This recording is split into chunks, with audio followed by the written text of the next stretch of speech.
ಶ್ರೀ ಗುರುಭ್ಯೋ ನಮಃ. ಮಧ್ವವಿಜಯದ 5ನೆಯ ಭಾಗ ಇದು. ಈಗ ಮಧ್ವವಿಜಯದ ಆ ಮೊದಲನೇ ಸರ್ಗದ ತಾಮಂತ್ರವರ್ಣೈರನುವರ್ಣನೀಯಾಂ ಸರ್ವೇಂದ್ರ ಪೂರ್ವೈರಪಿವಕ್ತು ಕಾಮೆ ಸಂಕ್ಷಿಪ್ತವಾಕ್ಯೆ ಮೈಮಂದ ಬುದ್ಧೌ ಸಂತೋ ಗುಣಾಢ್ಯ ಕರುಣಾಂ ಕ್ರಿಯಾಸುಹು ಅನ್ನುವಂಥ ಶ್ಲೋಕ ಏನಿದೆ ಅದು 6ನೇ ಶ್ಲೋಕ. ಅದರ ಅರ್ಥವನ್ನು ನಾವೀಗ ನೋಡ್ತಾ ಇದ್ದೇವೆ. ಈ ವಾಯುದೇವನ ಮಹಿಮಾ ವೇದವಾಕ್ಯಗಳಿಂದ, ದೊಡ್ಡ ದೊಡ್ಡ ಶಾಸ್ತ್ರಗಳಿಂದ, ಅವುಗಳ ಅರಿವಿನ ಮೂಲಕ ನಾವು ಕಂಡುಕೊಳ್ಬೇಕಾದದ್ದು. ಅಂಥದ್ದನ್ನು ಒಬ್ಬ ಸಾಧಾರಣ ವ್ಯಕ್ತಿಯಾದಂಥ ನಾನು ನಿಮಗೆ ವರ್ಣಿಸಲಿಕ್ಕೆ ಹೊರಟಿದ್ದೇನೆ. ಇದನ್ನು ನೀವು ಮನ್ನಿಸಬೇಕು, ನನ್ನ ಮೇಲೆ ಕರುಣೆ ತೋರಬೇಕು. ನಾನು ಇದನ್ನು ಹೇಳೋದ್ರಲ್ಲಿ ಏನಾದರೂ ತಪ್ಪುಗಳನ್ನು ಎಸಗಿದರೆ ಅಥವಾ ಹೇಳೋದ್ರಲ್ಲಿ ಏನಾದರೂ ಕೊರತೆಗಳು ಕಂಡು ಬಂದರೆ ನೀವು ಅದನ್ನು ಕರುಣೆಯಿಂದ ಮನ್ನಿಸಬೇಕು ಅಂತ ಗ್ರಂಥಕಾರರು ಹೇಳ್ತಿದ್ದಾರೆ. ಮಂತ್ರವರ್ಣಗಳಿಂದ ಅಂತ ಪ್ರಶ್ನೆ ಬಂದಾಗ ನಿನ್ನೆ ಕೆಲವು ಮಂತ್ರವರ್ಣಗಳನ್ನು ಹೇಳಿದೆ. ಐತರೇಯ ಉಪನಿಷತ್ತಿನ ಭಾಷ್ಯದಲ್ಲಿ ಆ ವಾಯುವನ್ನು ಸರ್ವವೇದ ಪ್ರತಿಪಾದ್ಯ ಅಂತ ಹೇಳಿರುವಂತಹ ಕೆಲವು ಭಾಗಗಳಿವೆ. ಅದನ್ನು ಕೂಡ ನೋಡಬೇಕು. ಕೇವಲ ಇಲ್ಲಿ ಹೇಳಿರುವಂಥ, ಇನ್ನು ಮುಂದೆ ಹೇಳಲಿರುವಂಥ ಕೆಲವು ವೇದ ಭಾಗಗಳು ಮಾತ್ರ ಅಲ್ಲ, ವಸ್ತುತಃ ವಾಯು ಸರ್ವವೇದಗಳಿಂದ ಪ್ರತಿಪಾದ್ಯ. ಪ್ರಾಣಾದ್ವಾಯೇಶ ಉದಯತಿ ಪ್ರಾಣೇ ಅಸ್ತಮೇತಿ ಚ. ಈ ಜಗತ್ತೆಲ್ಲವೂ ಕೂಡ ಪ್ರಾಣನಲ್ಲಿಯೇ, ಪ್ರಾಣನ ಮೂಲಕವೇ ಉದಯಿಸಿದೆ, ಹುಟ್ಟಿದೆ ಮತ್ತು ಪ್ರಾಣನಲ್ಲಿಯೇ ಅಸ್ತಂಗತ ಆಗಿದೆ. ಹೀಗೆ ವೇದವಾಕ್ಯ ಇದೆ. ಪ್ರಾಣಶಬ್ದಶ್ಚ ಮುಖ್ಯತೋ ವಿಷ್ಣು ಪ್ರವರ್ತಮಾನೋಪಿ ವಾಯಾವಪಿ ವರ್ತತೆ. ವಸ್ತುತಃ ಪ್ರಾಣಶಬ್ದದಿಂದ ಮೂಲತಃ ವಾಚ್ಯನಾದವನು ಪರಮಾತ್ಮನೇ, ಆದರೆ ಅದು ಮುಖ್ಯ ಪ್ರಾಣನನ್ನು ಕೂಡ ಹೇಳ್ತದೆ ಅಂತ ನಾವು ತಿಳಿದುಕೊಳ್ಬೇಕು. ಅದನ್ನು ಇಲ್ಲಿ ಇದೊಂದು ವಾಕ್ಯವನ್ನು ಗಮನಿಸಬೇಕು. ಅತಃ ಸರ್ವವೇದಾಭಿಧೇಯತ್ವ ವಾಯೋರಪ್ಯಸ್ತೆ. ಕೇವಲ ಇಲ್ಲಿ ನೋಡುವಂಥ ಮಂತ್ರ ಭಾಗಗಳಲ್ಲ, ಮುಂದೆ ಹೇಳಿರುವಂಥ ಮಂತ್ರ ಭಾಗಗಳು ಮಾತ್ರ ಅಲ್ಲ, ಎಲ್ಲ ವೇದಗಳಿಂದಲೂ ಭಗವಂತ ಮತ್ತು ಲಕ್ಷ್ಮೀದೇವಿಯ ಬಳಿಕ ವಾಚ್ಯನಾದವನು ವಾಯುವೇ. ಪ್ರಾಣಸ್ಯ ಪ್ರಾಣಂ ಇತಿ ಶ್ರುತೇ ಉಭಯೋರಪಿ ಪ್ರಾಣ ಶಬ್ದ ಪ್ರಸಿದ್ಧ ಇವ. ಇವೆಲ್ಲ ಆಚಾರ್ಯರ ಭಾಷ್ಯ. ಪ್ರಾಣನಿಗೂ ಆತ ಪ್ರಾಣ. ಈ ಪ್ರಾಣ ಏನಿದ್ದಾನಲ್ಲ ಮುಖ್ಯ ಪ್ರಾಣ, ಮಧ್ಯಮ ಪ್ರಾಣ, ಈ ಮಧ್ಯಮ ಪ್ರಾಣನಿಗೂ ಪ್ರಾಣ ಕರೆಸ್ಕೊಂಡಿರುವಂಥವನು, ಇವನನ್ನು ತನ್ನ ಹತೋಟಿಯಲ್ಲಿ ಇಟ್ಕೊಂಡಿರುವವನು. ಆ ಕಾರಣಕ್ಕಾಗಿ ಪ್ರಾಣ ಶಬ್ದ ಇಬ್ಬರಿಗೂ ಕೂಡ ವಾಚಕವಾಗಿದೆ. ಅಯಂ ವಾವ ಶಿಶು ಯೋಯಂ ಮಧ್ಯಮ ಪ್ರಾಣ. ಈ ಶಿಶು ಇದೆಯಲ್ಲ, ಈ ಭಗವಂತನ ತೊಡೆಯ ಮೇಲೆ ಕೂತ್ಕೊಂಡು ಆಡುವಂಥ ಶಿಶು ಈ ಮಧ್ಯಮ ಪ್ರಾಣ. ಉದ್ಯದ್ರವ್ಯ ಪ್ರಕಾರ ಅಚ್ಯುತಾಂಕೆ ಸ್ವಾಸೀನಮಸ್ಯ ನಿತ್ಯ ವಚಃ ಪ್ರವೃತ್ತಿಂ ಧ್ಯಾಯೇದ್ ಗದಾಭಯಕರಂ ಸುಕೃತಾಂಜಲಿ ನಿತ್ಯಂ ಪ್ರಾಣಂ ಯಥೇಷ್ಟ ತನ್ನು ಮುನ್ನತ ಕರ್ಮಶಕ್ತಿಂ. ಇದು ಪ್ರಾಣ ಮಂತ್ರದ ಇದು ಧ್ಯಾನ ಮಂತ್ರ. ಪ್ರಾಣ ಮಂತ್ರ ಎಲ್ಲರೂ ಜಪ ಮಾಡೋದಿಲ್ಲ, ಆದರೆ ಈ ವೈಶ್ವದೇವದಲ್ಲಿ ಪ್ರಾಣನ ಮಂತ್ರದ ಧ್ಯಾನ ಶ್ಲೋಕವಂತ ಶ್ಲೋಕವನ್ನು ಹೇಳೋದು ಒಂದು ರೂಢಿಯಲ್ಲಿದೆ. ಉದ್ಯದ್ರವ್ಯ ಪ್ರಕಾರ ಸನ್ನಿಭ, ಸೂರ್ಯನಂತೆ ಹೊಳೆಯುವ ಮೈಬಣ್ಣ ಈ ಪ್ರಾಣಂದು. ಅಚ್ಯುತಾಂಕೆ ಸ್ವಾಸೀನಂ, ತಂದೆಯ ತೊಡೆಯ ಮೇಲೆ ಮಗ ಹೇಗೆ ಕೂತ್ಕೊಂಡಿರ್ತಾನೋ ಹಾಗೆ ಭಗವಂತನ ತೊಡೆಯ ಮೇಲೆ ಈತ ಕೂತ್ಕೊಂಡಿರ್ತಾನೆ ಸುಖವಾಗಿ ಆಸೀನ. ಉದ್ಯದ್ರವ್ಯ ಪ್ರಕಾರ ಸನ್ನಿಭಮಚ್ಯುತಾಂಕೆ ಸ್ವಾಸೀನಮಸ್ಯ ನಿತ್ಯವತಃ ಪ್ರವೃತ್ತಿಂ ಧ್ಯಾಯೇದ್ ಗದಾಭಯಕರಂ ಸುಕೃತಾಂಜಲಿಂ ತಂ. ಅವನ ಮೂಲ ರೂಪ ಹೇಗಿದೆ ಅಂತಂದರೆ ಗದಾ ಮತ್ತು ಅಭಯ. ಎಡಗೈಯಲ್ಲಿ ಗದಾ ಇದೆ ಅಂತ ತಿಳ್ಕೊಂಡ್ರೆ, ಬಲಗೈಯಲ್ಲಿ ಅಭಯ ಹಸ್ತ ಇದೆ. ಗದಾಭಯಕರಂ ಸುಕೃತಾಂಜಲಿಂ ತಂ ಪ್ರಾಣಂ ಯಥೇಷ್ಟ ತನುಂ ಉನ್ನತ ಕರ್ಮಶಕ್ತಿಂ. ಅಯಂ ವಾವ ಶಿಶು, ಈ ಮುಖ್ಯ ಪ್ರಾಣ ಇದ್ದಾನಲ್ಲ ಈ ಶಿಶು, ಈ ಮಧ್ಯಮ ಪ್ರಾಣ. ಮುಖ್ಯ ಪ್ರಾಣ ಅಂತಲೇ ಅಭ್ಯಾಸ ಇರೋದ್ರಿಂದ ಇವನನ್ನೇ ಮುಖ್ಯ ಪ್ರಾಣ ಅಂತ ಬಾಯಿಗೆ ಬರ್ತಾ ಇದೆ. ವಸ್ತುತಃ ಮುಖ್ಯ ಪ್ರಾಣ ಆ ಪರಮಾತ್ಮ, ಇವನು ಮಧ್ಯಮ ಪ್ರಾಣ. ಹಾಗಾಗಿ ವಾಯು ದೇವನು ಕೂಡ ಸರ್ವವೇದ ಪ್ರತಿಪಾದ್ಯನಾಗಿದ್ದಾನೆ ಅನ್ನೋದನ್ನು ಐತರೇಯ ಉಪನಿಷತ್ತಿಗೆ ಅನುಸಾರವಾಗಿ ತಿಳಿದುಕೊಳ್ಬೇಕು.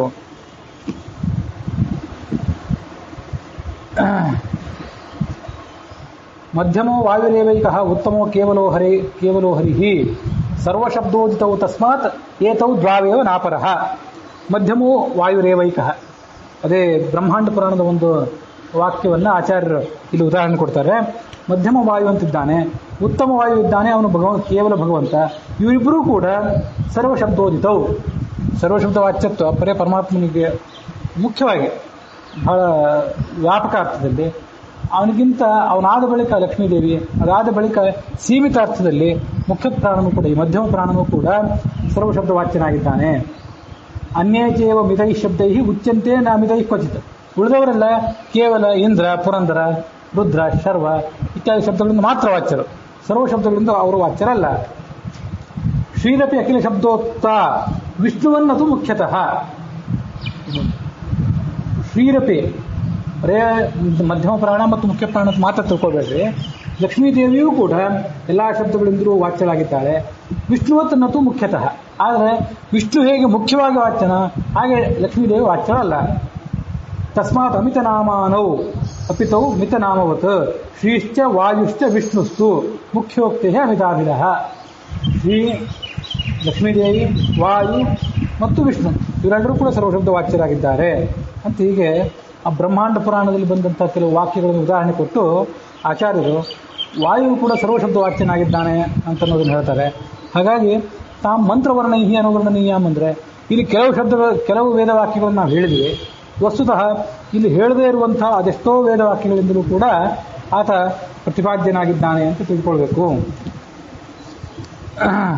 ನಾವು ಈ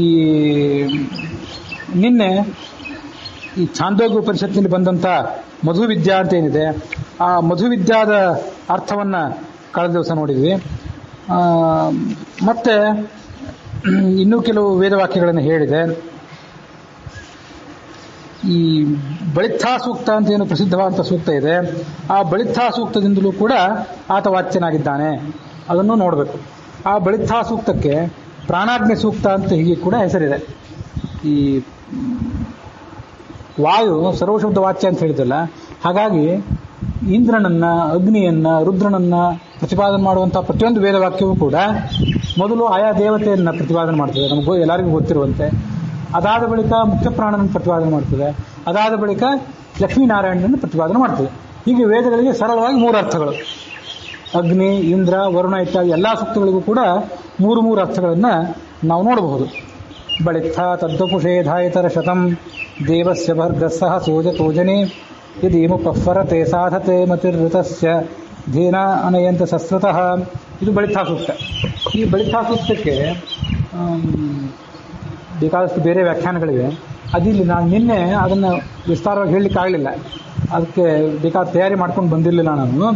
ವಸ್ತುತಃ ಆಚಾರ್ಯರೇ ತಮ್ಮ ಎಲ್ಲ ಗ್ರಂಥಗಳ ಕೊನೆಗೆ, ನನಗೆ ಸರಿಯಾಗಿ ನೆನಪಿಲ್ಲ, ಇದು ಉಪನಿಷತ್ ಭಾಷೆಗಳ ಕೊನೆಗಂತೂ ಇದ್ದೇ ಇದೆ ನನಗೆ ನೆನಪಿರುವಂತೆ, ಅಲ್ಲೆಲ್ಲ ಆ ಬಳಿತ್ಥಾ ಸೂಕ್ತದ ವ್ಯಾಖ್ಯಾನವನ್ನು ಆಚಾರ್ಯರು ಮಾಡೇ ಇರ್ತಾರೆ. ಮಾಡಿಕೊಂಡು ನಾನು ಈ ಆ ವಾಯುವಿನ 3ನೇ ಅವತಾರವಾದಂಥ ಮಧ್ವನಾಗಿದ್ದೇನೆ ಅಂತ ಹೇಳ್ಕೊಳ್ತಾರೆ. ನೋಡಿ, ಯಶ್ಚತ್ರೀನ್ಯುಜಿತಾನಿ ವೇದವಚನೆ ರೂಪಾಣಿ ದಿವ್ಯಾನ್ಯಲಂ ಭಟ್ಟದರ್ಶನ ಮಿಥಮೇವ ನಿಹಿತಂ ದೇವಸ್ಯ ಭರ್ಗೋ ಮಹತ್. ಅಲ್ಲಿರುವಂಥ ಕೆಲವು ಶಬ್ದಗಳು. ವಾಯೋ ರಾಮವಚೋ ನಯಂ ಪ್ರಥಮತಂ ವೃಕ್ಷೋ ದ್ವಿತೀಯಂ ವಪುಃ ವೃಕ್ಷೋ ವಪುಃ ಪಿತುಮಾನ್ನಿತ್ಯಾಶಯೇ ಅಂತ ಉಂಟು. ಮಧ್ವೋ ಯತ್ತು ತೃತೀಯಕಂ ಕೃತಮಿದಂ ಭಾಷ್ಯಂ ಹಿ ತೇನ ಪ್ರಭೋ. ವೇದವಚನೆ ತ್ರೀಣಿ ಉದಿತಾನೆ. ವೇದವಾಕ್ಯಗಳಲ್ಲಿ ವಾಯುವಿನ 3 ರೂಪಗಳು ವರ್ಣಿತ ಆಗಿವೆ. ಅದರಲ್ಲಿ ಅವೆಲ್ಲ ಬಲ ರೂಪವಾದಂತಹ ಅವತಾರಗಳಾಗಿವೆ, ಬಲ ಜ್ಞಾನಾತ್ಮಕವಾಗಿದೆ. ದರ್ಶತ ಬಳಿತ್ಥ ಅಂತಿದೆಯಲ್ಲ, ಅದು ಪದಚ್ಛೇದನ ಮಾಡಿದರೆ ಅದು ಅಂತ ಅರ್ಥ. ಅಂತಂದ್ರೆ ಬಲ ಸ್ವರೂಪನಾದವನು ಅಂತ ಅರ್ಥ. ದರ್ಶತ ಅಂತಂದರೆ ನಿಮಗೆ ದರ್ಶನ ಅನ್ನೋ ಶಬ್ದ ಎಲ್ಲರಿಗೂ ಗೊತ್ತು. ದರ್ಶತ ಅನ್ನೋ ಶಬ್ದನೂ ಕೂಡ ಅಷ್ಟೇ ಆಕರ್ಷಕವಾದ ಶಬ್ದ. ಜ್ಞಾನದ ಮೂಲಕ ಎಲ್ಲ ಕಡೆ ಆತ ವ್ಯಾಪಿಸಿಕೊಂಡವನು. ದರ್ಶ ಅಂದರೆ ಜ್ಞಾನ. ದರ್ಶನ ಅನ್ನುವಲ್ಲಿಯೂ ದರ್ಶತ ಅನ್ನುವಲ್ಲಿಯೂ ಆ ದರ್ಶ ಶಬ್ದ ಒಳಗಿದ್ದೇ ಇದೆ. ಅಲ್ಲಿ ಮುಂದೆ ನ ಇದೆ, ಇಲ್ಲಿ ಪ್ರ ಇದೆ ಅಂತಷ್ಟೇ. ಜ್ಞಾನದಿಂದ ಎಲ್ಲ ಕಡೆ ವ್ಯಾಪಿಸಿಕೊಂಡವನು, ಜ್ಞಾನದಿಂದ ಜಗತ್ತೆಲ್ಲವನ್ನು ಹೊದ್ದು ನಿಂತವನು ಅಂತ ಅರ್ಥ. ಹಾಗಾಗಿ ಆತ ದರ್ಶತ ಬಳಿತ್ಥ ತದ್ವಪುಷೇಧಾಯಿತರ ಶತಂ ಅಂತ ದೇವಸ್ಯ ಭರ್ಗ, ಅತ್ಯಂತ ಶ್ರೇಷ್ಠವಾದಂಥ ಆ ಭಗವಂತನ ವಾಹನ ರೂಪವಾದಂಥ ಒಂದು ರೂಪ, ಇವನು ಸ್ವರೂಪ ಈ ಮುಖ್ಯ ಪ್ರಾಣನು. ಇವನನ್ನು ವರದೋ ವಾಯುವಾಹನ ಅಂತ ಹೀಗೆ ವರ್ಣನೆ ಮಾಡ್ತಾರೆ. ಯಾವತ್ತೂ ಕೂಡ ಆ ಭಗವಂತನ ಬಳಿಯಲ್ಲೇ ಇರ್ತದೆ, ನಮ್ಮ ಬಳಿಯಲ್ಲೇ ಇರ್ತದೆ. ಭಗವಂತನ ಬಳಿಯಲ್ಲಿದ್ದು ಆತನ ಸೇವಾ ಮಾಡ್ತದೆ, ನಮ್ಮ ಬಳಿಯಲ್ಲಿದ್ದು ನಮ್ಮನ್ನು ಅದು ಕಾಪಾಡ್ತದೆ. ಋತಸ್ಯ ಧೀನ ಅನೇಂತ ಶಸ್ತ್ರತಃ. ಋತ ಅಂದರೆ ಸತ್ಯ ಅಂತ ಅರ್ಥ. ಸತ್ಯ ಸ್ವರೂಪನಾದಂಥ ರಾಮಚಂದ್ರ, ನಿರ್ವಿಕಾರನಾದಂಥ, ಎಂದೂ ಯಾವ ಬದಲಾವಣೆಗಳಿಗೂ ಒಳಗಾಗದಂಥ ರಾಮನ ಮಾತುಗಳನ್ನು, ಧೇನಾಹ ಅಂದರೆ ಸಂದೇಶದ ಮಾತುಗಳನ್ನು ಆತ ಅನಯಂತ, ನಯನ ಅಂತ ತೊಗೊಂಡೋಗಿ ಮುಟ್ಸೋದು. ಸೀತಾದೇವಿ ತೊಗೊಂಡೋಗಿ ಮುಟ್ಸಿದ. ಋತಸ್ಯ ಧೀನ ಅನಯಂತ ಶಸ್ತ್ರತಃ ಅಂತ ಹೀಗೆ ಅದರ ವರ್ಣನೆ ಇದೆ. ಅಲ್ಲಿ ರಾಮನ ಮಾತುಗಳನ್ನು ಸೀತೆಗೆ ತೊಗೊಂಡೋಗಿ ಮುಟ್ಟಿಸಿದ ಅಂತ ಅಷ್ಟೇ ಅಲ್ಲ, ಆ ನಿರ್ವಿಕಾರನಾದಂಥ ಜ್ಞಾನಸ್ವರೂಪಿಯಾದಂಥ ಭಗವಂತ ಇದ್ದಾನಲ್ಲ, ಅವನ ಸಂದೇಶವನ್ನು ನಮಗೂ ಕೂಡ ಮುಟ್ಟಿಸ್ತಾನೆ. ಹಾಗೆ ಆ ಸೀತೆಗೆ ತೊಗೊಂಡೋಗಿ ಮುಟ್ಟಿಸೋದು ಅಂತ ಅನ್ನೋದೇನಿದೆಯಲ್ಲ, ಅದು ರಾಮಾಯಣದಲ್ಲೇ ಬಂದದ್ದು. ಉಳಿದ್ರಂತೆ ನಾವು ಅರ್ಥ ಮಾಡ್ಕೊಳ್ಬೇಕಾದದ್ದು, ನಾವು ಕೂಡ ದುಷ್ಟ ಶಕ್ತಿಗಳ ಹಿಡಿತದಲ್ಲಿದ್ದೇವೆ. ರಾವಣನ ಹಿಡಿತದಲ್ಲಿ ಸೀತೆ ಹೇಗಿದ್ಲೋ ಹಾಗೆ. ಹಾಗಾಗಿ ನಮಗೆ ಆ ಭಗವಂತನ ರಸಸ್ಯಂದಿಯಾದಂಥ, ಮನಸ್ಸಿಗೆ ಸಮಾಧಾನ ಕೊಡುವಂಥ ಮಾತುಗಳನ್ನು ಆತ ತಂದು ಮುಟ್ಟಿಸ್ತಾನೆ. ಅದಕ್ಕಾಗಿ ನಮಗೆ ಆತನ ಸ್ವರೂಪ ಅಂತನ್ನೋದು ಬಹಳ ಮುಖ್ಯವಾಗಿದೆ. ನಮ್ಮ ಮನೋವಿಷಾದವನ್ನು ಕಳೀತಾನೆ. ನಮಗೆ ಈ ಸಂದರ್ಭದಲ್ಲಿ ಭಾಗವತದ ಒಂದು ಶ್ಲೋಕ ನೆನಪಿಗೆ ಬರ್ತದೆ. ಅದು ಭಾಗವತದ 2 ಅಥವಾ 3ನೇ ಸ್ಕಂದದಲ್ಲಿ ಬರೋದು. ಚತುರ್ಮುಖ ಬ್ರಹ್ಮ ಪರಮಾತ್ಮನ ಸ್ತೋತ್ರ ಮಾಡುವಂಥ ಒಂದು ಶಬ್ದ, ಒಂದು ಶ್ಲೋಕ. ಮುಂದೊಂದು ಸರಿ ಮಹಾಭಾರತದಲ್ಲಿ ಕೂಡ ಅದನ್ನು ಹೇಳ್ತೇನೆ. ಯೋಸಾ ವದಬ್ಧಕರ್ಣೋ ಭಗವಾನ್ ವಿವೃದ್ಧ ಪ್ರೇಮ ಸ್ಮಿತೇನ ನಯನಾಂಬುರುಹಂ ವಿಜೃಂಭನ್ ಉತ್ಥಾಯ ವಿಶ್ವವಿಜಯಾಯ ಮನೋ ವಿಷಾದಂ ಮಾಧ್ಯ ಗಿರಾಪನಯತಾತ್ ಪುರುಷ ಪುರಾಣ. ನಮಗೇನಾದರೂ ಎಂದಾದರೂ ಆಳವಾದಂಥ ಪ್ರಬಲವಾದಂಥ ಮನೋವಿಷಾದ ನಮಗೆ ತೊಂದರೆ ಕೊಡ್ತಾ ಇದ್ದರೆ, ಆ ಮನೋವಿಷಾದವನ್ನೆಲ್ಲ ಈ ಭಗವಂತ ಪರಿಹಾರ ಮಾಡಬೇಕು. ಅದೆಷ್ಟು ಚೆನ್ನಾಗಿದೆ ಅಂದರೆ, ಅದಭ್ರಕರುಣ, ಅತ್ಯಂತ ಕರುಣಾಶಾಲಿಯಾದಂಥ ಭಗವಂತ. ಸೋಸಾ ವದಭ್ರಕರುಣೋ ಭಗವಾನ್ ವಿವೃದ್ಧ ಪ್ರೇಮ ಸ್ಮಿತೇನ. ಅವನಿಗೆ ನಮ್ಮ ಬಗ್ಗೆ ಪ್ರೀತಿ ಅದು ಹೆಚ್ಚುತ್ತಾ ಇದೆ. ಆ ಪ್ರೇಮದಿಂದಾಗಿ ಆತ ಕಣ್ಣರಳಿಸಿ ನಮ್ಮನ್ನು ಎಲ್ಲರನ್ನೂ ನೋಡ್ತಿದ್ದಾನೆ. ಪ್ರೇಮ ಸ್ಮಿತೇನ ನಯನಾಂಬುರುಹಂ ವಿಜೃಂಭನ್. ಕಣ್ಣನ್ನು ನಮ್ಮ ಕಡೆ ಆತ ಹಾಯಿಸ್ತಾ ಇದ್ದಾನೆ. ಉತ್ಥಾಯ ವಿಶ್ವವಿಜಯಾಯ ಮನೋವಿಷಾದಂ. ಆತ ಇಲ್ಲಿ ತನಕ ನಮ್ಮ ವಿಷಯದಲ್ಲಿ ಮಲ್ಕೊಂಡು ಬಿಟ್ಟಿದ್ದಾನೆ, ಇನ್ನೂ ನಮ್ಮನ್ನು ಆತ ಬಂದು ಸ್ವೀಕಾರ ಮಾಡಿಲ್ಲ. ಅಂಥ ಭಗವಂತ ಎದ್ದು ನಿಂತು ನಮ್ಮ ಮನೋವಿಷಾದವನ್ನು ಅಪನಯತಾತ್, ಕಳೆಯಲಿ. ಹೇಗೆಂದರೆ ಮಾಧ್ಯ ಗಿರಾ, ಜೇನಿನಂತೆ ಅತ್ಯಂತ ಸವಿಯಾದಂಥ ಮಾತಿನಿಂದ. ಜೇನಿನಂತೆ ಅತ್ಯಂತ ಸವಿಯಾದ ಮಾತು ಅಂದರೆ, ಕೆಲವು ಬಾರಿ ಅತ್ಯಂತ ದೊಡ್ಡ ದೊಡ್ಡ ಭಕ್ತರಿಗೆ ಆ ಭಗವಂತ ಆಡುವ ಮಾತುಗಳು ನೇರವಾಗಿ ಕೇಳಿಸ್ತಾರೆ. ನಮ್ಮಂಥವರಿಗೆ ಅವನ ಮಾತುಗಳು ನೇರವಾಗಿ ಕೇಳೋ ಭಾಗ್ಯ ಇಲ್ಲದೆ ಇದ್ದರೆ, ನಮ್ಮ ಗುರುಗಳು ಅಥವಾ ಭಗವಂತನ ನೇರ ಶಿಷ್ಯರಾದವರು ಅವ್ರ ಮಾತನ್ನು ಕೇಳೋ ಯೋಗ್ಯತೆ ಇಲ್ಲದೆ ಇದ್ದರೆ ಅವನ ಶಿಷ್ಯರು ನಮ್ಮ ಗುರುಗಳು. ಹೀಗೆ ಅವ್ರ ಮಾತುಗಳ ಮೂಲಕ ನಮಗೆ ಮನೋವಿಷಾದ ಹೋಗಬೇಕು. ಸೀತೆಗೆ ಮನೋವಿಷಾದ ಹೋದಂತೆ. ಮಾಧ್ಯ ಅಂತಂದರೆ ದೀರ್ಘಾವೋ ಭವಂತುನಃ ಅಂತ ಈ ಪವಮಾನ ಸೂಕ್ತದಲ್ಲಿ ಒಂದು ಕಡೆ ಮಾತಿದೆ. ಆ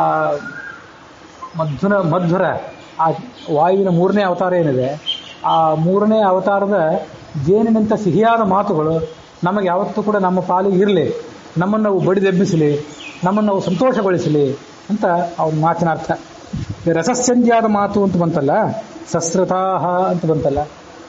ರಸಸ್ಯಂದ್ಯಾದ ಮಾತು ಅಂದರೆ ಜೇನಿನಂಥ ಸಿಹಿಯಾದಂಥ ಆತನ ಸಂದೇಶ. ಅದನ್ನು ಆತ ನಮಗೆ ತಲುಪಿಸ್ತಾನೆ. ಇದು ಮೊದಲನೇದ್ದು ಹನುಮಂತಂದಾಯಿತು. ಪ್ರಕ್ಷೋಭಪಿತಮಾನ್ನಿತ್ಯ ಆಶಾಯೇ ದ್ವಿತೀಯಮಾ ಸಪ್ತಶೀವಾಸು ಮಾತೃಷು ತೃತೀಯಾಮಸ್ಯ ವೃಷಭಸ್ಯ ದೋಹಸೆ ದಶ ಪ್ರಮತಿಂ ಜನಯಂತ ಜೋಷಾಣಃ. ಇದು ಆ 2ನೇಯ ಒಂದು ಶ್ಲೋಕ ಏನಿದೆ ಆ ಬಳಿತಾ ಸೂಕ್ತದಲ್ಲಿ, 2ನೇದ್ದು ಮತ್ತು ಅದರಲ್ಲೇ ಅದರ ಉತ್ತರಾರ್ಧ ಅವೆಲ್ಲ ಹನುಮಂತರನ್ನು ಮತ್ತು ಆನಂದ ತೀರ್ಥರನ್ನು ವರ್ಣನೆ ಮಾಡ್ತವೆ. ಅಲ್ಲಿ ನೋಡ್ರಿ, ಈಗ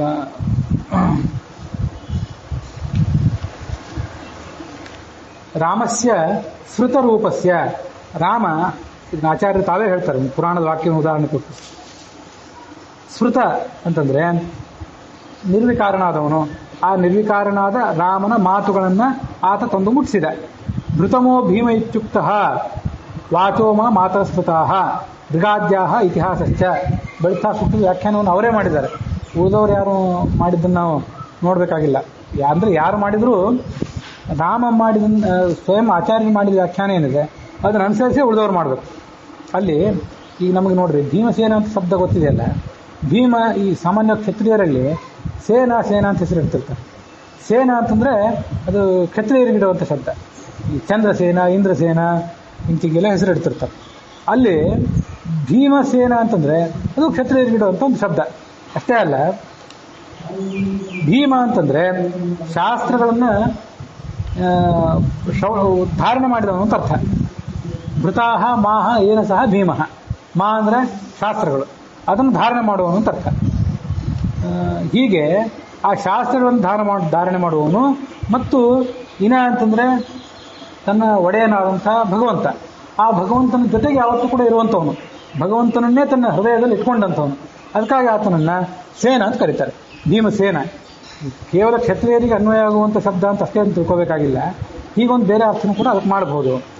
ಭೃತಮೋ ಭೀಮ ಇತ್ಯುಕ್ತೋ ವಾಚೋ ಮಾತರ ಸ್ಮೃತಾಃ. ಅಲ್ಲಿ ಪೃಕ್ಷೋಭಿತುಮಾನ್ನಿತ್ಯಾಶಾಯೇ ಯಮಾ ಸಪ್ತಶಿ ವಾಸು ಮಾತೃಷು ಅಂತ ಬಂತಲ್ಲ, ಆ ಮಾತೃ ಅಂದರೆ ಯಾವುದು? ತಾಯಿ ಅಂತ ಅರ್ಥ. ತಾಯಿ ಅಂದರೆ ಯಾವುದು? ನಮ್ಮನ್ನು ತಾಯಿಯಂತೆ ಸಲಹುವಂಥ ಶಾಸ್ತ್ರಗಳು ಅಂತ ಅರ್ಥ, ಶಾಸ್ತ್ರದ ವಾಕ್ಯಗಳು ಅಂತ ಅರ್ಥ. ವಾಚೋ ಮಾಹ ಮಾತರ ಸ್ಮೃತಾಃ ಋಗಾದ್ಯಾಃ ಇತಿಹಾಸಶ್ಚ ಪುರಾಣಂ ಪಂಚರಾತ್ರಕಂ ಪ್ರೋಕ್ತಾಃ ಸಪ್ತಶಿವಾಃ ತತ್ರ ಕ್ಷಯೋ ಭೀಮಸ್ತತಃ ಸ್ಮೃತಃ. ಋಗಾದಿ 4 ವೇದಗಳು, ಇತಿಹಾಸ, ಪುರಾಣ, ಪಂಚರಾತ್ರ ಇವುಗಳನ್ನು 7 ಮಾತೃಗಳು ಅಂತ ಶಾಸ್ತ್ರದಲ್ಲಿ ವರ್ಣನೆ ಮಾಡ್ತಾರೆ. ಆ ಶಾಸ್ತ್ರಗಳಲ್ಲಿ ಆಸಕ್ತನಾದ್ದರಿಂದ ಅವನಿಗೆ ಭೀಮ ಅಂತ ಈಗ ಹೆಸರು ಅಂತ ಅದನ್ನು ಅವರು ವರ್ಣನೆ ಮಾಡ್ತಾರೆ.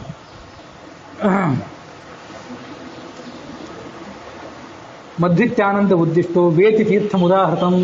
ಅರ್ಥ ನೋಡ್ರಿ, ಮಧು ಅಂತಂದರೆ ಸಂತೋಷ, ಸಿಹಿ ಅಂತ ಅರ್ಥ. ವ ಅಂತಂದರೆ ತೀರ್ಥ ಅಂತ ಅರ್ಥ. ತೀರ್ಥ ಅಂತಂದರೆ ನೀರಿನ ತೀರ್ಥ ಅಂತ ಇಷ್ಟೇ ಅರ್ಥ ಅಲ್ಲ, ಯಾವುದೋ ಒಂದು ಸರೋವರವೋ ನದಿಯೋ ಅಂತ ಇಷ್ಟೇ ಅರ್ಥ ಅಲ್ಲ. ತೀರ್ಥ ಅಂತಂದರೆ ಶಾಸ್ತ್ರ ಅಂತ ಅರ್ಥ. ಸಂತೋಷ ಕೊಡುವಂತಹ ಶಾಸ್ತ್ರವನ್ನು ರಚನೆ ಮಾಡಿದವನು, ಆ ಕಾರಣಕ್ಕಾಗಿ ಅವನಿಗೆ ಆ ಹೆಸರು.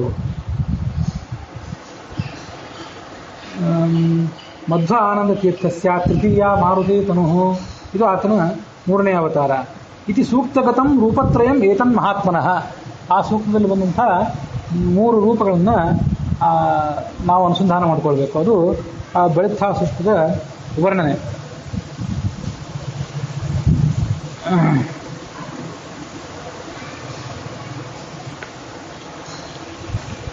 ದಶ ಪ್ರಮತಿಂ ಜನಯಂತ ಯೋಷಾಣಃ ನಿರ್ಯದೀಹೀಂ ಬುದ್ಧಾನ್ಮ ಹಿಷಸ್ಯ ವರ್ಪಾಸೈ ಶಾನಾ ಸಷ್ಟವ ಸಾಕ್ರಂತ ಸೂರಜಾಃ ಯದಿ ಮನು ಪ್ರತಿಭೋ ಮಧ್ವಾಧವೆ ಗುಹಾಸಂತಂ ಮಾತರಿಶ್ವಾ ಮಥಾಯತಿ.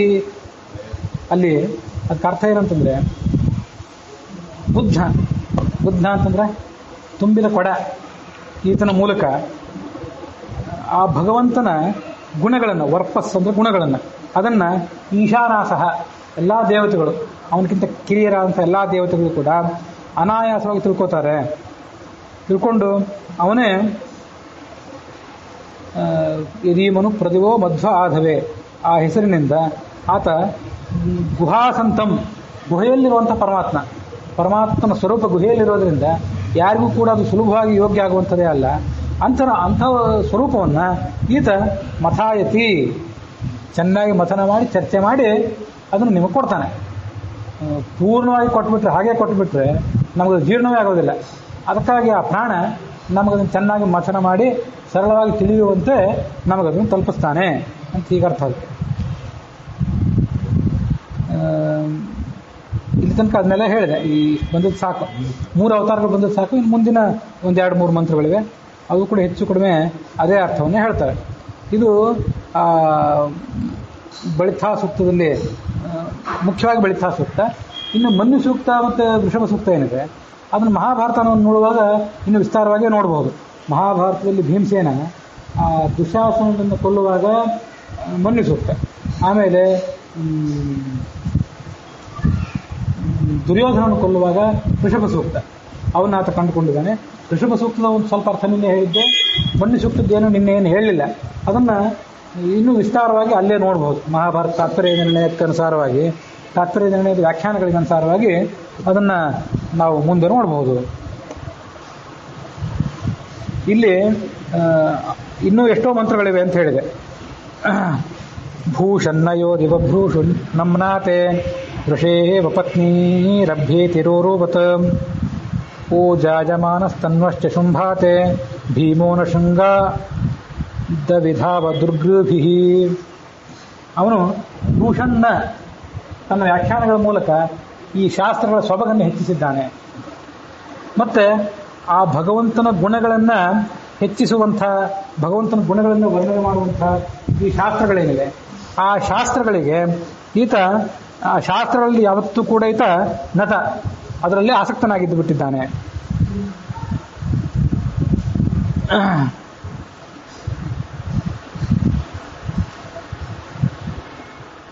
ಮತ್ತೆ ಈತ ಈ ಆ ಭೀಮಸೇನ ಹೇಗೆ ಶಸ್ತ್ರಗಳ ಸೈನ್ಯದ ಮೇಲೆ ಎರಗೆ ಅವುಗಳನ್ನು ದಮನ ಮಾಡ್ತಿದ್ದ, ಭೀಮನಂತೆ, ಹಾಗೆ ಇವನು ಕೂಡ ದುರ್ವಾದಗಳನ್ನು, ಯಾವ ಕ್ಷುಲ್ಲಕವಾದಂಥ ವಾದಗಳಿವೆ ಅವುಗಳಲ್ಲಿ ಎಲ್ಲವನ್ನೂ ಕೂಡ ಈತ ದವಿಧಾವ ಅಲುಗಾಡಿಸಿಬಿಡ್ತಾನೆ ಅಂತದೊಂದು ಮಂತ್ರ.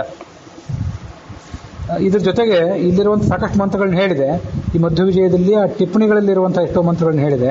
ವಾದಿರಾಜ ಸ್ವಾಮಿಗಳು ಯುಕ್ತಿ ಮಲ್ಲಿಕಾದಲ್ಲಿ ಮತ್ತೂ ಕೆಲವು ಮಂತ್ರಗಳನ್ನು ಹೇಳ್ತಾರೆ. ಅವನ್ನೂ ಕೂಡ ನಾವು ಈ ಸಂದರ್ಭದಲ್ಲಿ ನೋಡಬೇಕು. ಯುಕ್ತಿ ಮಲ್ಲಿಕಾದಲ್ಲಿ ಕೊನೆಯ ಫಲಸೌರಭ ಏನಿದೆ, ಆ ಫಲಸೌರಭದಲ್ಲಿ ಬಂದಿರುವಂಥ ಕೆಲವು ಮಂತ್ರಗಳನ್ನು ಈಗ ನೋಡಬೇಕು. ಸಪೂರ್ವ ಪವತೇಯಂ ದಿವಸ್ಪರಿಶ್ಯೇನೋ ಮಥಾಯ ದಿಶಿತ ಸ್ಥಿರೋ ರಜಾಃ ಸಮಧ್ವ ಆಯುವತೆ ವೇವಿ ಜಾನಯತ್ ಕೃಶಾನೋರಸ್ತುರ್ಮನಸ ಬಿಭ್ಯುಷ. ಇದು ಋಗ್ವೇದದ 9ನೇ ಮಂಡಲ. ಋಗ್ವೇದದಲ್ಲಿ 8 ಅಷ್ಟಕ.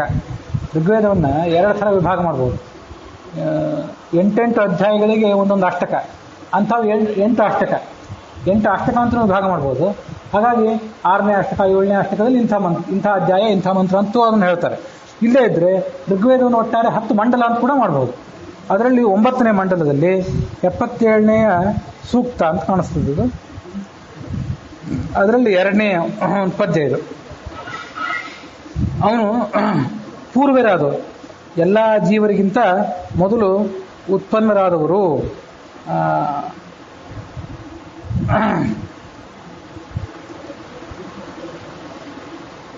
ಅಂಥ ವಾಯುವಿನ ಆ ರೂಪಗಳೇನಿವೆ. ಶೇನೋ ಮಥ ಐತಿ. ಶೇನ ಅಂತಂದರೆ ಪಕ್ಷಿಯಂತೆ.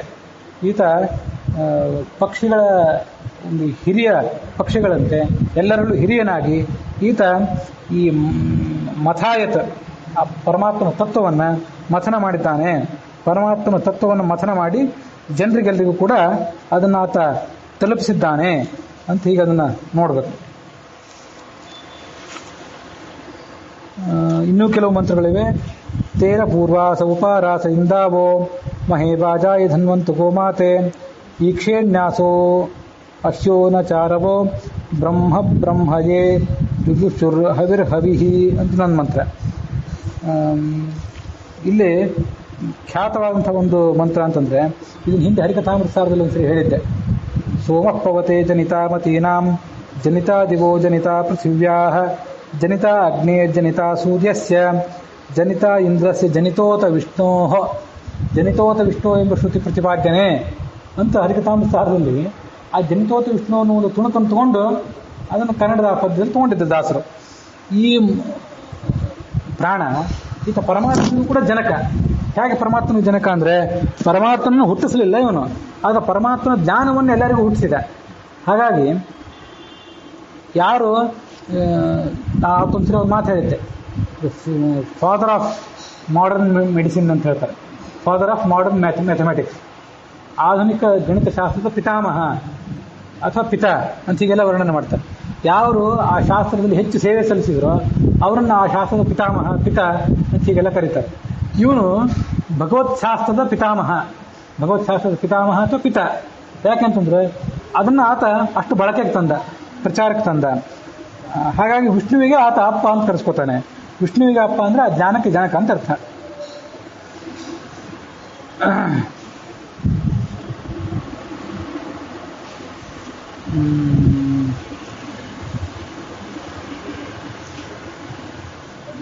ಜನಿತಾ ಮತೀನಾಂ ಎಲ್ಲರಿಗೂ ಎಲ್ಲ ಬುದ್ಧಿಗಳನ್ನು ಕೂಡ ಆತನೇ ಹುಟ್ಟಿಸುವವನು. ಯಾರಿಗೇ ಬುದ್ಧಿ ಬರಬೇಕಾದ್ರೂ, ಯಾರಿಗೇ ಜ್ಞಾನ ಬರಬೇಕಾದ್ರೂ ಕೂಡ ಈತನೇ ಆ ಬುದ್ಧಿಯನ್ನು ತರಬೇಕಾದವನು. ಜನಿತಾ ದಿವೋ ಜನಿತಾ ಪೃಥಿವ್ಯಾಹ. ದಿವು ಅಂತಂದ್ರೆ ಆಕಾಶ, ಪೃಥ್ವಿ ಅಂತಂದ್ರೆ ಪೃಥ್ವಿ, ಇದೆರಡನ್ನೂ ಕೂಡ ಹುಟ್ಟಿಸಿದವನು ಅವನೇ. ಜನಿತಾ ಅಗ್ನೇಹೇ ಜನಿತಾ ಸೂರ್ಯಸ್ಯ, ಇದೆಲ್ಲವನ್ನೂ ನಿಸ್ಸಂದಿಗ್ಧವಾಗಿ ಆತನೇ ಹುಟ್ಟಿಸಿದ. ಜನಿತಾ ಇಂದ್ರಸ್ಯ ಅಂಥ ಅವರು ಆ ವಾಯು ಜನಿತೋತ ವಿಷ್ಣೋ ಬ್ರಹ್ಮ ದೇವಾನಾಂ ಪದವೀಃ ಕವೀನಾಂ ಋಷಿರ್ವಿಪ್ರಾಣಾಂ ಮಹಿಷೋ ಮೃಗಾಣಾಂ ಶೇನೋ ಗೃಧ್ರಾಣಾಂ ಸ್ವಧಿತಿರ್ವನಾನಾಂ ಸೋಮಃ ಪವಿತ್ರಮತ್ಯೇತಿರೇಭನ್ ಅಂತ ಋಗ್ವೇದದ ಈ 9ನೇ ಅಧ್ಯಾಯದ 99ನೇ ಮಂಡಲದ 96ನೇ ಸೂಕ್ತ ಇರಬೇಕು. ಅದರ 6ನೇ ಮಂತ್ರ ಇದೆ. ಅದು ಕೂಡ ಈ ವಾಯುವಿನ ಮಹಿಮಾವನ್ನು ಹೇಳ್ತದೆ. ಅವರು ಈ ವಾಯು ಮುಂದೆ ಏನಾಗ್ತಾನೆ ಅಂತನ್ನೋದನ್ನು ವರ್ಣನೆ ಮಾಡ್ತಾರೆ ಇಲ್ಲಿ ಈ ಮಂತ್ರದಲ್ಲಿ. ಬ್ರಹ್ಮ ದೇವಾನಾಂ, ಎಲ್ಲ ದೇವತೆಗಳಲ್ಲಿ ಹಿರಿಯನಾಗಿಬಿಡ್ತಾನೆ ಅವನು ಮುಂದೆ, ಈಗಲ್ಲ ಮುಂದೆ ಆಗ್ತಾನೆ. ಋಷಿರು ವಿಪ್ರಾಣಾಂ, ಎಲ್ಲ ವಿಪ್ರರಿಗೂ ಜ್ಞಾನಿಗಳಿಗೂ ಕೂಡ ಈತ ಜ್ಞಾನದಾಯಕನಾಗ್ತಾನೆ. ಮಹಿಷೋ ಮೃಗಾಣಾಂ, ಮೃಗಗಳಲ್ಲಿ ಈತ, ಎಲ್ಲ ಪ್ರಾಣಿಗಳಲ್ಲಿ ಈತ ಮಹಿಷನಂತೆ ಅತ್ಯಂತ ಬಲಿಷ್ಠನಾದ ಪ್ರಾಣಿ ಆಗ್ತಾನೆ. ಶೇನೋ ಗೃಧ್ರಾಣಾಂ, ಗೃಧ್ರಗಳಲ್ಲಿ ಅಂದರೆ ಪಕ್ಷಿಗಳಲ್ಲಿ ಶೇನ ಗಿಡುಗ ಹೇಗೆ ಅತ್ಯಂತ ಬಲಿಷ್ಠವೋ ಹಾಗೆ ಇವನು ಕೂಡ ಎಲ್ಲ ಜೀವಿಗಳಲ್ಲಿಯೂ ಬಲಿಷ್ಠ. ಸ್ವಧಿತಿರ್ವನಾನಾಂ, ಈ ದುರ್ವಾದ ಕ್ಷುಲ್ಲಕವಾದಗಳು, ಕ್ಷುಲ್ಲಕ ವಿಚಾರ ಸರಣಿಗಳು ಅನ್ನುವಂಥ ವನಗಳೇನಿವೆ ಅದನ್ನು ಕತ್ತರಿಸಲಿಕ್ಕೆ ಈತ ಸ್ವಧಿತಿ ಒಂದು ಕೊಡಲಿ ಇದ್ದಂತೆ. ಸೋಮಃ ಪವಿತ್ರ ಮತ್ಯೇ ತಿರೇಭನ್ನ, ಅವನು ಯಾವತ್ತೂ ಕೂಡ ಗರ್ಜನೆ ಮಾಡ್ತಾ ಇರ್ತಾನೆ. ಸೋಮಃ, ಚಂದ್ರನಲ್ಲಿ ಅಂತರ್ಗತನಾಗಿರ್ತಾನೆ. ಚಂದ್ರನಲ್ಲಿ ಸಂವತ್ಸರ ಶಬ್ದದಿಂದ ವಾಚ್ಯನಾಗಿರ್ತಾನೆ. ಬ್ರಹ್ಮ ಅಥವಾ ವಾಯು ಅಂತ ಹಿಂದೆ ಒಂದ್ಸರಿ ಆ ಕೃಷ್ಣಾಷ್ಟಮಿ ದಿವಸ ಅರ್ಘ್ಯ ಕೊಡೋ ಸಂದರ್ಭದಲ್ಲಿ ಅವ್ನು ಹೇಗೆ ಉಪಾಸನೆ ಮಾಡಬೇಕು ಅಂತ ಹೇಳಿದ್ದೆ. ಹಾಗಾಗಿ ಸೋಮಃ ಪವಿತ್ರ ಮತ್ಯೇ ತಿರೇಭನ್ನ, ಅವನು ಗರ್ಜನೆ ಮಾಡ್ತಾ ಅಲ್ಲಿರ್ತಾನೆ.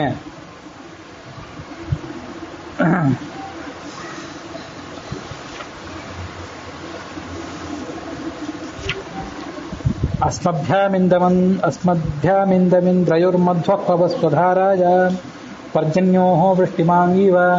ಇವೆಲ್ಲ ಆ ಪವಮಾನ ಮಂಡಲದ್ದು. ಸ್ವಾಧಿಷ್ಠಯ ಮಧಿಷ್ಠಯ ಅಂತ ಪವಮಾನ ಸೂಕ್ತ ಏನಿದೆಯಲ್ಲ, ಅದರ 4 ಅಧ್ಯಾಯಗಳಲ್ಲಿ ಅಲ್ಲಿಲ್ಲೆಲ್ಲ ಬಂದು ಹೋಗಿರುವಂಥ ಸೂಕ್ತಗಳಿವೆ.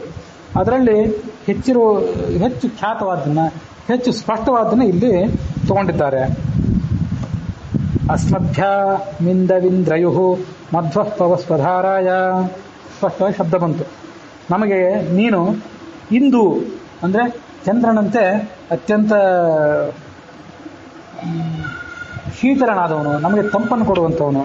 ಇಂದ್ರಯು, ನೀನು ಇಂದ್ರನಿಗಿಂತ ದೊಡ್ಡವನು ಮತ್ತು ಇಂದ್ರ ಶಬ್ದದಿಂದ ವಾಚ್ಯನಾದಂತಹ ಪರಮಾತ್ಮನ ಜೊತೆಗೆ ಯಾವತ್ತೂ ಕೂಡ ಇರುವಂಥವನು.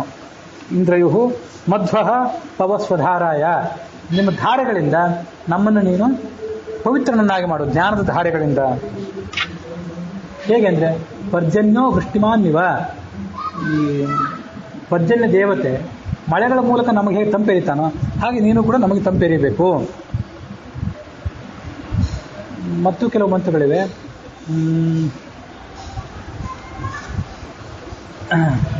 ಯತ್ಸೋಹೋಮ ಚಿತ್ರ ಮುಖ್ಯಂ ದಿವ್ಯಂ ಪಾರ್ಥಿವಂ ವಸೋ ತನ್ನಃ ಪುನಾನಾಭಾರ. ಯತ್ ಸೋಮ, ಸೋಮ ಶಬ್ದದಿಂದ ವಾಚ್ಯನಾದಂಥ ಪ್ರಾಣನೇ. ಯತ್ ಸೋಮ ಚಿತ್ರ ಮುಖ್ಯಂ ದಿವ್ಯಂ ಪಾರ್ಥಿವಂ ವಸು, ನಿನ್ನ ಅದ್ಭುತವಾದ ಸಂಪತ್ತು ನಿನ್ನ ಕೈಯಲ್ಲಿದೆಯಲ್ಲ, ಆ ಸಂಪತ್ತನ್ನು ನಮಗೂ ಒಂದು ಸ್ವಲ್ಪ ಕೊಡು. ಯತ್ಸೋಹೋಮ ಚಿತ್ರ ಮುಖ್ಯಂ ದಿವ್ಯಂ ಪಾರ್ಥಿವಂ ವಸು ತನ್ನಃ ಪುನಾನ ಆಭಾರ, ನಮ್ಮನ್ನು ಪವಿತ್ರರನ್ನಾಗಿ ಮಾಡು ಮತ್ತು ಆ ಸಂಪತ್ತನ್ನು ನಮಗೆ ಕೊಡು. ಆನಃ ಪವಸ್ವಧಾರಾಯ ಪವಾಮಾನ ರೀಂ ಪೃಥುಂ ಯಯಾಜ್ಯೋತಿರ್ ವಿದಾಸೀನಃ, ಎಲ್ಲ ಪವಮಾನ ಸೂಕ್ತದ ಮಂತ್ರಗಳಿವೆ. ಆನಃ ಪವಸ್ವಧಾರಾಯ, ನಿನ್ನ ವಾಗ್ಧಾರೆಯಿಂದ ನಮ್ಮನ್ನು ಪವಿತ್ರರನ್ನಾಗಿ ಮಾಡು. ಆನಃ ಪವಸ್ವಧಾರಾಯ ಪವಾಮಾನ ರೀಂ ಪೃಥುಂ ಯಯಾಜ್ಯೋತಿರ್ ವಿದಾಸೀನಃ, ನೀನು ನಿನ್ನ ವಾಗ್ಧಾರೆಯಿಂದ ನಮ್ಮನ್ನು ಪವಿತ್ರರನ್ನಾಗಿ ಮಾಡಿದರೆ ನಮಗೊಂದು ಜ್ಞಾನ ಬರ್ತದೆ, ಆ ಜ್ಞಾನದ ಬೆಳಕು ನಮಗೆ ಸಿಗ್ತದೆ. ಅದೆಂಥದ್ದು ಒಂದು ವಿದಾಸಿ, ಸಹಸ್ರಮುಖವಾದ್ದು. ನಮ್ಮ ಜ್ಞಾನ ಈಗ ಕೇವಲ ಒಂದು ದಿಕ್ಕಿನಲ್ಲಿ ಆಲೋಚನೆ ಮಾಡ್ತದೆ, ಮತ್ತೊಂದು ದಿಕ್ಕಿನಲ್ಲಿ ಆಲೋಚನೆ ಮಾಡಲಿಕ್ಕೆ ಇದು ಗೊತ್ತಿಲ್ಲ. ವಿದಾಸಿ ಅಂದರೆ ದೊಡ್ಡ ಎತ್ತರ ಪರ್ವತದಲ್ಲಿ ಒಂದು ನೀರಿನ ಧಾರೆ ಇರ್ತದೆ, ಅದು ಸುತ್ತಮುತ್ತಲಿನ ಅಣೆಕಟ್ಟು ಒಡೆದು ಹೋಗಿದೆ. ಮೊದಲೇ ಎತ್ತರ ಪ್ರದೇಶ, ಸುತ್ತಮುತ್ತಲಿರುವಂಥ ಒಡ್ಡು ಬೇರೆ ಒಡೆದು ಹೋಗಿದೆ. ಅದು ಹೇಗೆ ಎಲ್ಲ ಕಡೆ ನೀರು ಚಿಮ್ಮುತ್ತಿರ್ತದೋ ಹಾಗೆ ನಮ್ಮ ವಿಚಾರ ಸರಣಿ ಎಲ್ಲ ಕಡೆ ಚಿಮ್ಮುವಂತಾಗಲಿ, ಪ್ರತಿಯೊಂದನ್ನು ವಿಚಾರ ವಿಮರ್ಶೆ ಮಾಡಿ ಅರಿತುಕೊಳ್ಳುವಂತಾಗಲಿ. ಯಯ ಜ್ಯೋತಿರ್ ವಿದಾಸೀನಃ ಸನಃ ಪುನಾನಾಭಾರ ರಯಿಂ ಸ್ತೋತ್ರೇ ಸುವೀರ್ಯಂ ಜರಿತುರ್ವರ್ಧಯ ಗಿರಾಹ. ಇನ್ನೊಂದು ಜರಿತ, ನಾನು ನಿನ್ನ ಸ್ತೋತ್ರ ಮಾಡಲಿಕ್ಕೆ ಹೊರಟಿದ್ದೇನೆ. ಜರಿತು ವರ್ಧಯ ಗಿರಹ, ನನ್ನ ಮಾತುಗಳಿಗೆ ಒಂದಿಷ್ಟು ಬಲ ಬರಬೇಕಾಗಿದೆ. ನನ್ನ ಮಾತುಗಳನ್ನು ವರ್ಧಯ, ಹೆಚ್ಚುಪಡಿಸು. ಗಿ ಅಂದ್ರೆ ಮಾತು, ಗಿರ್ ಅಂದ್ರೆ ಮಾತು. ಜರಿತುರ್ವರ್ಧಯ ಗಿರಾಹ, ಇದೊಂದು ಮಾತು. ಇನ್ನೊಂದು, ಈ ಮಂಗಳಾಚರಣೆ ಮಾಡುವ ಎಷ್ಟೋ ಸರಿ ನಾನು ಹೇಳ್ತಿದ್ದೆ, ಏನ ದೇವಾ ಪವಿತ್ರೇಣಾತ್ಮಾನಂ ಪುನತೆ ಸದಾ ತೇನ ಸಹಸ್ರಾಧಾರೇಣ ಪಾವ ಮಾನ್ಯ ಪೂನಂತು ಮಾಂ, ಇದೊಂದು ಹೇಳ್ತಿದ್ದೆ. ಅದಕ್ಕೇನರ್ಥ ಅಂತಂದರೆ, ದೇವತೆಗಳು ಈ ಪವಿತ್ರವಾದಂಥ ಒಂದು ಇದು ಈ ತಪ್ತ ಮುದ್ರಾಧಾರಣೆ ಮಾಡ್ಕೋತೀವಲ್ಲ ಅದನ್ನೂ ಹೇಳ್ತದೆ. ಮತ್ತು ಜ್ಞಾನದ ಒಂದು ಸ್ಪರ್ಶ ನಮ್ಮ ಶರೀರಕ್ಕೆ ಆಗಬೇಕಲ್ಲ, ನಮ್ಮ ವ್ಯಕ್ತಿತ್ವಕ್ಕೆ ಆಗಬೇಕಲ್ಲ, ಅದನ್ನೂ ಹೇಳ್ತದೆ. ದೇವತೆಗಳು ಕೂಡ ಈ ಸುದರ್ಶನ ಚಕ್ರ ಮತ್ತು ಶಂಖಗಳ ಒಂದು ತಪ್ತ ಮುದ್ರಾಂಕನವನ್ನು ಮಾಡ್ಕೊಳ್ತಾರೆ. ಆತ್ಮಾನಂ ಪುನತೆ, ತಮ್ಮನ್ನು ತಾವು ಪವಿತ್ರರನ್ನಾಗಿ ಮಾಡ್ಕೋತಾರೆ. ತೇನ ಸಹಸ್ರಾಧಾರೇಣ, 1000 ಅರೆಗಳುಳ್ಳಂತಹ ಚಕ್ರದಿಂದ ಈ ಪವಮಾನ ನಮ್ಮನ್ನು ಪೂನಂತು ಮಾಂ, ನಮ್ಮನ್ನು ಪವಿತ್ರರನ್ನಾಗಿ ಮಾಡಲಿ. ತೇನ ಸಹಸ್ರಾಧಾರೇಣ ಪಾವಮಾನ್ಯ ಪೂನಂತು ಮಾಂ, ನಮ್ಮ ತಲೆ ಮೇಲೆ ಆ ಪವಮಾನನ ಸಹಸ್ರ ಸಹಸ್ರ ಸಹಸ್ರ ವಾಗ್ಧರಿಗಳು, ಬರೇ ಸುದರ್ಶನ ಚಕ್ರ ಅಲ್ಲ, ಅದು ಹೊರಗೆ ಸುದರ್ಶನ ಚಕ್ರ ಶಂಖ ಹಾಕ್ಕೊಂಡು ಒಳಗೇನು ಮಾಡದಿದ್ರೂ ಉಪಯೋಗ ಆಗೋದಿಲ್ಲ. ಅದಕ್ಕಾಗಿ ಪವಮಾನನ ವಾಗ್ಧರಿಗಳು ನಮ್ಮ ಮೈ ಮೇಲೆ ಬೀಳಲಿ. ಅದೇ ಋಗ್ವೇದದ ಖಿಲದಲ್ಲಿ ಬರುವಂಥದ್ದು ಇದು. ಪವಮಾನ ಸುತ್ತ ಆದ್ಮೇಲೆ ಒಂದಿಷ್ಟು ಖಿಲ ಅಂತ ಬರ್ತದೆ, ಪವಮಾನ ಖಿಲ ಅಂತೇಳಿ ಅಲ್ಲಿದೆ. ಇದಂ ತೇ ಪಾತ್ರಂ ಸನವಿತ್ತಮಿಂದ್ರ ಪಿಬಾ ಸೋಮ ಮೇನಾಶತಕೃತೋ ಪೂರ್ಣ ಆಹಾವೋ ಮಧುರಸ್ಯ ಮಧ್ವೋ ಯಂ ವಿಶ್ವ ಇದಭಿ ಹರಿಯಂತಿ ದೇವಾ. 10ನೇ ಮಂಡಲ 112 ಸೂಕ್ತ. ಇದು ಶ್ರಾದ್ದದಲ್ಲಿ ಬರುವಂಥ ಮಂತ್ರ. ಆ ಪಾತ್ರ ಸಾಧನ ಅಂತ ಮಾಡ್ತೀವಲ್ಲ, ಅಲ್ಲಿ ಪಾತ್ರ ಅಂತ ಬಂದಿದೆ, ಪಾತ್ರ ಸಾಧನಕ್ಕೆ ಉಪಯೋಗ ಮಾಡ್ತೀವಿ. ಪ್ರಾಯ ಪಾತ್ರ ಸಾಧನದ್ದೇ ಅದು. ಆ ಶ್ರಾದ್ದ ಮಾಡುವಾಗ ಇನ್ನೊಂದ್ಸರಿ ಇದನ್ನು ನೆನಪು ಮಾಡ್ಕೊಳ್ಳಿ. ಅದೇನೆಂದರೆ, ಇಂದ್ರ ಪರಮಾತ್ಮನೇ, ಪರಿಪೂರ್ಣ ಜ್ಞಾನ ಸ್ವರೂಪನಾದಂಥ ಪರಮೇಶ್ವರಿ ಸಂಪನ್ನನಾದಂಥ ಇಂದ್ರನೇ, ಇದಂತೆ ಪಾತ್ರಂ, ಇದಂ ಈ ವಾಯು ತತ್ವ ಇದೆಯಲ್ಲ, ಇದು ನಿನ್ನ ಪಾತ್ರ, ನಿನ್ನ ಪೂರ್ಣ ಸನ್ನಿಧಾನಕ್ಕೆ ಯೋಗ್ಯವಾದಂಥ ಅತಿ ದೊಡ್ಡ ಹಂಡೆ ಅದು. ನಾವೆಲ್ಲ ಸಣ್ಣ ಸಣ್ಣ ಚಮಚ, ಒಂದು ಸಣ್ಣ ಸಣ್ಣ ಬೆಳ್ಳಿಗಳು, ಸಣ್ಣ ಸಣ್ಣ ಲೋಟಗಳಿದ್ದಂತೆ. ಅದು ನಿನ್ನ ಸನ್ನಿಧಾನವನ್ನು ತುಂಬಿಸಿಕೊಂಡಂಥ ತುಂಬಿದ ಒಂದು ಕೊಡ ಅದು. ಇದಂತೆ ಪಾತ್ರಂ ಸನವಿತ್ತಮಿಂದ್ರ. ಮತ್ತೆ ಪಿಬಾ ಸೋಮ ಮೇನಾ ಶತಕೃತೋ, ಆ ವಾಯುದೇವ ನಿನಗೆ ಸೋಮರಸವನ್ನು ಕೊಡ್ತಾ ಇದ್ದಾನೆ, ಅದನ್ನು ಪಾನ ಮಾಡು ಅಂತ ಅವನನ್ನು ಧ್ಯಾನ ಮಾಡೋದು. ಸೋಮರಸ ಅಂದರೆ ಅದೇನು ಯಾವುದೊಂದು ಬಳ್ಳಿ ಇರ್ತಲ್ಲ, ಬಳ್ಳಿನ ಜಜ್ಜಿ ರಸ ತಗೊಳ್ಳೋದು, ಅದು ಮಾತ್ರ ಅಲ್ಲ, ಭಕ್ತ್ಯಾದಿ ಅಲಂಕೃತವಾದ ಮನಸ್ಸೇ ಸೋಮ. ಆತ ತನ್ನ ಭಕ್ತಿಪೂರ್ಣವಾದ ಸ್ತೋತ್ರದಿಂದ ನಿನ್ನನ್ನು ಸ್ತೋತ್ರ ಮಾಡ್ತಿದ್ದಾನೆ, ಅದನ್ನು ಸ್ವೀಕಾರ ಮಾಡು ಅಂತ ಭಗವಂತನ ಕುರಿತಾದಂಥ ಒಂದು ಸ್ತೋತ್ರ ಅದು. ಪವಿತ್ರಂ ತೇ ಪಿತಾತಂ ಬ್ರಹ್ಮಣಸ್ಪತೆ ಪ್ರಭುದ್ಗಾತ್ರಾ ನಿಪರ್ಯೇಹೇ ಚ ವಿಶ್ವತಃ ಅತಪ್ತತನೋನ್ನತ ದಾಮೋ ಅಶ್ನುತೆ ಶ್ರುತಾಸ ಇದ್ವಹಂತಃ ತತ್ಸಮಾಶತ. ಪವಿತ್ರ ಧಾರಣೆಗೆ ಉಪಯೋಗ ಮಾಡುವಂಥದ್ದು ಶ್ರಾದ್ದಕ್ಕೆ. ಪವಿತ್ರ ಅಂತ ಬಂತು ಅಂತ ಪವಿತ್ರ ಅಂತ ಉಪಯೋಗ ಮಾಡ್ತೀವಿ. ವಸ್ತುತಃ ಅದು ಹೇಳೋದು ಬೇರೆ ಏನನ್ನೇ ಇರಲಿ. ಇಂಥವೆಲ್ಲ ಮಂತ್ರಗಳನ್ನು ನಾವು ಅಲ್ಲಿ ಶ್ರಾದ್ದದಲ್ಲಿ ಉಪಯೋಗ ಮಾಡಿಕೊಂಡ್ರೆ ತಪ್ಪಲ್ಲ. ವಸ್ತುತಃ ಋಗ್ವೇದ, ಯಜುರ್ವೇದ, ವರಾಹ ಪುರಾಣ, ಇಲ್ಲೆಲ್ಲ ಬಂದಿರುವಂಥ ಎಷ್ಟೆಷ್ಟೋ ಶ್ಲೋಕಗಳನ್ನು ಅಲ್ಲಿ ನಾವು ಉಪಯೋಗ ಮಾಡ್ಕೊಳ್ತೀವಿ. ಇವು ಈಗೇನು ವಾಯುದೇವನ ಮಹಿಮಾವನ್ನು ವರ್ಣನೆ ಮಾಡುವಂಥ ಎಷ್ಟೋ ಮಂತ್ರಗಳು ನಿಮಗೆ ಹೇಳ್ತಿದ್ದೇನೆ. ಇವು ನಿಮಗೆ ಎಲ್ಲ ತಲೆಯಲ್ಲಿ ಸದ್ಯ ಉಳಿದಿದ್ರೆ ಹೆಚ್ಚು ತಲೆ ಕೆಡಿಸ್ಕೋಬೇಡ್ರಿ. ಯಾಕೆಂತಂದರೆ ಇಲ್ಲಿ ಕೆಲವು ಹೇಳಿದ್ದು ಯಾವಾಗಲೂ ನನ್ನ ತಲೆಯಲ್ಲಿ ಉಳಿಯುವಂಥದ್ದು ಕೆಲವು ಮಂತ್ರಗಳು ಮಾತ್ರ ನಾನು ಬರೆದು ಓದಿ ವರ್ಣನೆ ಮಾಡಿದ್ದು. ಕೆಲವನ್ನ ನೋಡೇ ಹೇಳ್ತಿದ್ದೇನೆ ನಾನು ಕೂಡ. ಪೂರ್ಣವಾಗಿ ಎಲ್ಲನೂ ತಲೆಯಲ್ಲಿ ಉಳಿಬೇಕಾಗಿಲ್ಲ. ವೇದದ ಪರಿಭಾಷೆ, ವೇದದ ಭಾಷೆನೇ ಅಷ್ಟು ಸ್ವಲ್ಪ ಕ್ಲಿಷ್ಟವಾಗಿರ್ತದೆ. ಆದರೂ ಇಷ್ಟೆಲ್ಲ ಇದೆ ಅಂತ ನಮ್ಗೆ ಗೊತ್ತಾಗಲಿ. ಯಾಕಂದರೆ ಇದನ್ನು ಬಿಟ್ಟರೆ ಬೇರೆ ಸಮಯದಲ್ಲಿ ನಮಗೆ ಅನುಸಂಧಾನ ಮಾಡಲಿಕ್ಕೆ ಆಗೋದಿಲ್ಲ. ಅದಕ್ಕಾಗಿ ತಮ್ಮಂತ್ರ ವರ್ಣೇರನೋ ವರ್ಣನೀಯ ಅನ್ನೋದು ಇದನ್ನೆಲ್ಲ ತಿಳ್ಕೊಳ್ಬೇಕು. ಪವಿತ್ರಂ ತೇ ವಿತಾತಂ ಬ್ರಹ್ಮಣಸ್ಪತೆ. ಬ್ರಹ್ಮ ಅಂದ್ರೆ ವೇದ. ಆ ವೇದದ ಪತಿಯಾದಂತಹ ಪರಮಾತ್ಮನೇ, ನೀನು ಎಲ್ಲ ಕಡೆ ಹಬ್ಬಿಕೊಂಡಿದ್ದಿ. ನಿನ್ನ ಸನ್ನಿಧಾನ ಪಾತ್ರವಾದಂಥ ಸುದರ್ಶನ ಚಕ್ರ ಅದು ವಿದತಂ, ಎಲ್ಲ ಕಡೆ ಹರಡಿಕೊಂಡಿದೆ. ಅದರ ಪ್ರಭೆ, ಅದರ ವ್ಯಾಪ್ತಿ ಎಲ್ಲ ಕಡೆ ಇದೆ. ಅತಪ್ತ ತನೂಹು ನತದಾಮೋ ಅಶ್ನುತೆ. ಯಾರಿಗೆ ಯಾರ ತನು, ಒಂದು ಶರೀರ ತಪ್ತ ಆಗಿಲ್ಲ ಅಂದರೆ ಸುದರ್ಶನ ಚಕ್ರ ಶಂಖದ ತಾಪ ಅಷ್ಟೇ ಅಲ್ಲ, ಜ್ಞಾನದ ತಾಪ ಅದು ಯಾರಿಗಾಗಿಲ್ಲ. ನ ತತ್ ಅಮಹ ಅಶ್ನುತೆ. ಆ ಪರಂಧಾಮವನ್ನು ಆತ ಹೊಂದೋದಿಲ್ಲ. ಅದು ಹೇಗೆ ಅಂತಂದರೆ, ಈಗ ಹಸಿ ಮಡಿಕೆ ಇರ್ತದಲ್ಲ, ಹಸಿ ಮಡಿಕೆಯನ್ನು ನೀವು ನೀರು ಹಾಕ್ಲಿಕ್ಕೋ ಹಾಲು ಹಾಕ್ಲಿಕ್ಕೋ ಏನಾದ್ರು ಉಪಯೋಗ ಮಾಡಿಬಿಟ್ರೆ ಯಾವ ಕೆಲಸಕ್ಕೂ ಬರೋದಿಲ್ಲ. ಹಾಗೆ ನಮ್ಮ ಶರೀರ ಈಗ ಹಸಿ ಆಗಿದೆ. ನಾವು ವಸ್ತುತಃ ಹಸುಳೆಗಳು, ಹಾಲುಗಲ್ಲದ ಹಸುಳೆಗಳು. ನಮಗೆ ಏನು ಜ್ಞಾನವೂ ಇಲ್ಲ. ನಮಗೆ ಆ ಜ್ಞಾನದ ಬಿಸಿ ತಾಕಿ ನಾವು ಪರಿಪಕ್ವರಾಗಬೇಕು. ಅದಾದಮೇಲೆ ಇಲ್ಲಿ ಗುರುಭಕ್ತಿ ಮುಕುಂದನ ಭಕ್ತಿಗಳು ತುಂಬಿ ನಾವು ಅದರ ಸನ್ನಿಧಾನಕ್ಕೆ ಪಾತ್ರರಾಗ್ತೀವಿ.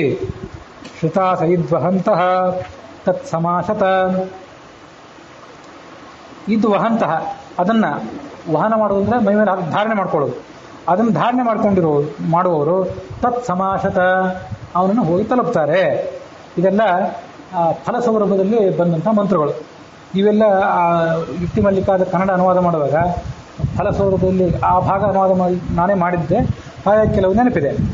ಚಮೂಷಚ್ಛೇನಶ್ಚ ಕುನೋಭಿ ಭೃತ್ವ ಗೋವಿಂದುರ್ದ್ರಪ್ಸ ಆಯುಧಾನಿ ಬಿಭ್ರತ್ ಅಪಾಮೂರ್ಮಿಂ ಸಚ ಮಾನಸ್ ಸಮುದ್ರಂ ತುರೀಯಂ ಧಾಮ ಮಹಿಷೋ ವಿಭರ್ತಿ. ವಿಭಕ್ತಿ ಅಂತ ಇರ್ಬೇಕು ಪ್ರಾಯ. ಇದು ಕೊನೆಯ ಮಂತ್ರ ನಾವೀಗ ನೋಡಬೇಕಾದ್ದು. ಚಮೂಷತ್, ಚಮು ಅಂದರೆ ಆ ವಾಯುದೇವನ ಅನ್ಯಾಯಗಳಂತ ಅನೇಕ ಭಕ್ತರಿದ್ದಾರಲ್ಲ, ಅವರ ಸಮೂಹ. ಆ ಸಮೂಹದಲ್ಲಿ ಯಾವತ್ತೂ ಇರ್ತಾನೆ, ಸನ್ನಿಹಿತರಾಗಿರ್ತಾರೆ. ಭಕ್ತರಲ್ಲಿರ್ತಾರ, ಅಲ್ಲಿ ಅವನಿರ್ತಾನೆ, ಯಾವುದಾದ್ರು ಒಂದು ರೂಪದಿಂದ ಇರ್ತಿರ್ತಾನೆ ಅವನು. ಚಮೂಷತ್ ಶೇನಃ, ಅವನು ಈ ಹಿಂದೆ ಬಂತಲ್ಲ ಶೇನ ಅಂತೇಳಿ, ಗೃದ್ಧಾಣಾಂ ಶೇನಃ ಅಂತೇಳಿ. ಹಕ್ಕಿಗಳಲ್ಲಿ ಗಿಡುಗ ಹೇಗೆ ಶ್ರೇಷ್ಠವೋ ಹಾಗೆ ಇವನು ಶ್ರೇಷ್ಠ.